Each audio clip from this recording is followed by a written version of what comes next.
Hello everyone, and this is BioPhoenix here, and today we're going to be doing the pickup video for the month of October of 2018, and also I'm releasing this on Halloween, so hopefully everyone has a nice Halloween, and of course had a good time during October playing some horror games, watching horror movies, and all that fun shit. I actually managed to play a whole bunch of them, though the only one that I ever actually beat, other than Deception 3, which I streamed, was Evil Within 2, which I really did like a hell lot. I'm really glad I played through that one finally. So, anyways, with that being said, I'm going to be talking about 4 games that I picked up this month, and with that, guys, here are some of the games. Alright, so the first game we got here is on the Xbox 360, and it's a game that pretty much everyone knows. I probably won't say a whole lot about it, and that happens to be Dead Space. So, yeah, now you're probably wondering, why the hell am I picking this game up now? I should have owned this game, like, years ago. Well, here's the thing.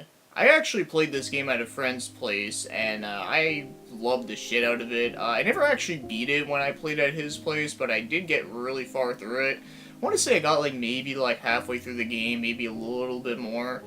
But, yeah, I just loved the shit out of this game. I think it was back in, like, 2009 was when I first played it.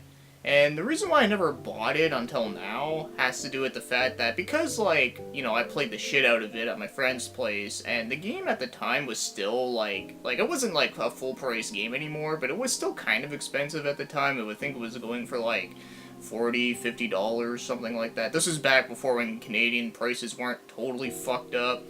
But, yeah, so because of that, I didn't want to, like, you know, pay, like, that amount for a game that I played through most of the game of and had to, like, restart all the way back to the beginning. So it's like, yeah, I'll just wait a while. Well, I think I waited long enough and finally got myself a copy of this one. And I do plan on playing through it again eventually, because I haven't played it since that time. And also, I do have a copy of Dead Space 2, but on the PS3. And that one I did really enjoy a lot, although I did get stuck at one part, though. But either way, though, I really do love these 2 games. Now, as for the next game, this is on the PS3, and ironically enough, this is another game that was published by EA before they went to complete shit, and that happens to be Dante's Inferno. So, as again, just like with Dead Space, this is another game I also played at a friend's place. Ironically enough, it was actually the same friend, so that's also kind of funny. But, yeah, this time, though, I didn't play this one nearly as much as I did with Dead Space 1, but from what I did play this one, I still really enjoyed it, mostly for the art direction, which is, like, fucking, like, insane, and, of course, there's so much morbid imagery in this game, like, you know, like, there's rooms with, like, raining dead babies, and then there's also, like, one part I remember of, like, a snake coming out of, like, women's vaginas. It's all over the place. It's really fucked up, but goddamn, though. I have a feeling if this game ever got, like, I don't know, like a re-release or something, or like a sequel, which I don't think will happen because it's from Visceral Games, and unfortunately they went kaput because EA said so, because they're a bunch of cunts. But anyways, though, back to what I was saying. If this game, like, got like a sequel or something, people would, like, lose their fucking shit all over it, because it's just so fucked up. But yeah, so when I wanted to buy this game, I actually bought it at the same time as one of the newer releases that I got, but because I got so sidetracked with it, I just never got around to actually playing it, because I wanted to play this throughout October, because I feel like it's pretty horror enough. I mean,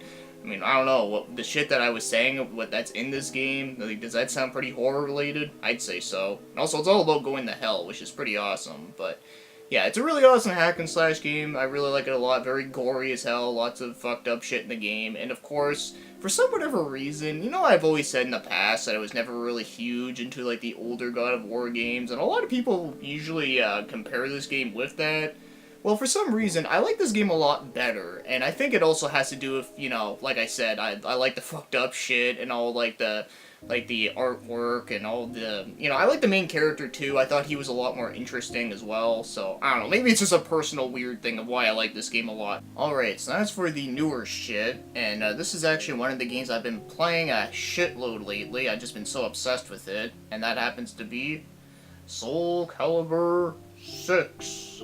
So, you know, I've always been a huge fan of this series. Mostly, 2 and 3 were, like, my top favorites, but of course I like the earlier ones, too. And I even liked 5 to a degree. Like, I thought that one was, like, yeah, it had a few things about it that were kind of disappointing, but, you know, I love the character creation in it, and also it did have a few cool new play styles in it, which I thought were interesting, but, yeah, for the most part, though, it definitely wasn't as good as was kind of hoped, but anyways, though, now that we got the sixth one on a current console, I have to say, this one is pretty damn good. I've been really enjoying it a lot, but I don't know if I'd say it's, like, better than 2 and 3. I mean, it's a little bit too soon to say so, but right now, I really have been enjoying it. It's definitely the best one since 3, in my opinion. So, this one, they have 2 story modes. There's one where you use your created characters, and I've only played a very little of that one, and it seems pretty cool. It's kind of similar to, the story mode within Soul Calibur 2 with, like, the map, and you go across, like, different, like, little, like, squares, and there's, like, missions you gotta do that are, where, like, the stage has, like, different, like effects and such. It's kind of similar to that, but just with more RPG stuff. It's pretty cool. I've been enjoying that one. And as for the regular story mode with, like, you know, the pre-established characters, that one's pretty interesting. It's not very long, but there's, like, a bunch of different character stories that you get to do, and one thing that really took me by surprise about it was that they actually made Raphael's character very likable in this. Because I always found in the older games, he always came off as, like, a ginormous douchebag, but in this one, they actually made him likable, so I thought that was kind of cool. You know, I always appreciate that kind of shit. Even though I know story modes in fighting games aren't really the most, like, amazingly, like, in-depth thing ever, but I don't know, I always thought that Soul Calibur story mode did at least have some interesting ideas going for it.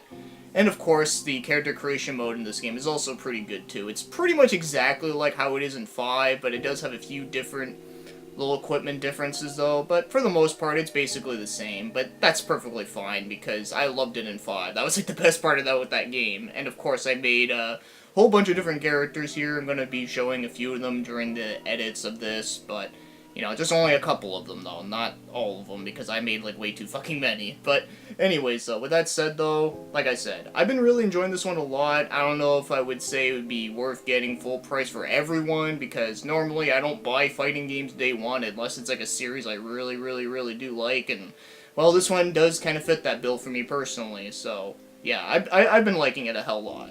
Alright, so as for the last game that I got here, this is also on PS4, and it's a game that you guys probably would already know that I've gotten just because of the two things that it's related to, and that happens to be Fist of the North Star, Lost Paradise. And of course, as you can tell, I'm using the reverse cover art because it's fucking awesome. Although the regular cover art actually doesn't look bad either, but, you know, compared to this, I mean, yeah, this is just way better. But anyways though, so before I talk about the game, one thing I was really surprised when I first opened up my copy of this game was that it came with some stickers, and, you know, I was thinking like, oh, it's gonna come with like a sticker of like Kentro or something, you know, but you know what it actually comes with? A sticker that says shitballs. Like, you're looking at it right here. I didn't make this up. This actually came with the game, and I was like, okay, this right here makes this game, like, the greatest game ever. I mean, like, how many games can you name that comes with a sticker with, like, a really ridiculous swear word? Probably not many, but yeah, so that's fucking awesome. But anyways, though, just to be serious about it there, yeah, this game is actually pretty damn good, but of course, it is a Yakuza-style game with, you know, the Fist of the North Star, like, setting and characters and sort of story. Basically, it like respects like the source material of the of like the lore and such and the characters, but it does tell its own story, but still like kind of follows like what happened previously. It's kind of interesting, and I kind of like that. I mean, I'm sure some purists would bitch about that, but you know me, I'm not one of those motherfuckers. So anyways though, yeah, this game is pretty damn good, but no matter how good this game is, it does have a few, like, minor issues that I will want to address, and that is that the driving in this game when you're driving around in the desert, the driving controls are really not that good. I mean, they're not like the worst driving controls ever. It's not like fucking Hooters Road Trip or anything like that, but you know, considering who made the game, it's like, man, this is really, like, not good. Like, this is, like, the same team that helped out with, like, F-Zero GX. Like, come the fuck on. Like, how do you fuck that up? And also, the amount of, like, side content in this game, there's not a whole lot compared to a lot of other, like Yakuza games. So if you're expecting this game to be like as good as like Yakuza 5 or Yakuza Kiwami 2, well, yeah, it's definitely not as good as those, but for a Yakuza style game that like, you know, that takes care of like with another franchise, I still think it is a fun game, and I definitely do think it is worth playing through if you're a fan of both Fist of the North Star and Yakuza. Just don't expect it to be the best one, but it is at least a very fun one, because I really do have a lot of fun time with this one. Alright, so of course, with that being said, that takes care of all the games that I got for this month, so as always, hopefully you guys got some games to possibly check out in the future, or ones that you've already played, and, you know, tell me how you feel about them, all that good stuff. And, of course, before I end it here, I just want to say that in November, I'm going to be doing a Super Smash Bros. Brawl stream where I do the entire Space Embassy story, because I haven't played that mode in, like, forever, and I kind of want to do it just because of, you know, the new Smash Bros. Is coming out in December, so I kind of want to do that for October, just for, I don't know, just for hype's sake, I guess. Well, either way, though, that's going to be pretty fun to do, and hopefully after that, I might do my next RPG stream. I'm not sure exactly what it is. I have a couple ideas, I'm just not sure which one I want to do. So, yeah, I don't know. If you guys have any suggestions of ones I could possibly do, if they're not on the list, I could possibly do them, maybe, I don't know. But we'll just have to see how that goes. So, as always, guys, have yourselves a happy Halloween, and of course, have yourselves a great day.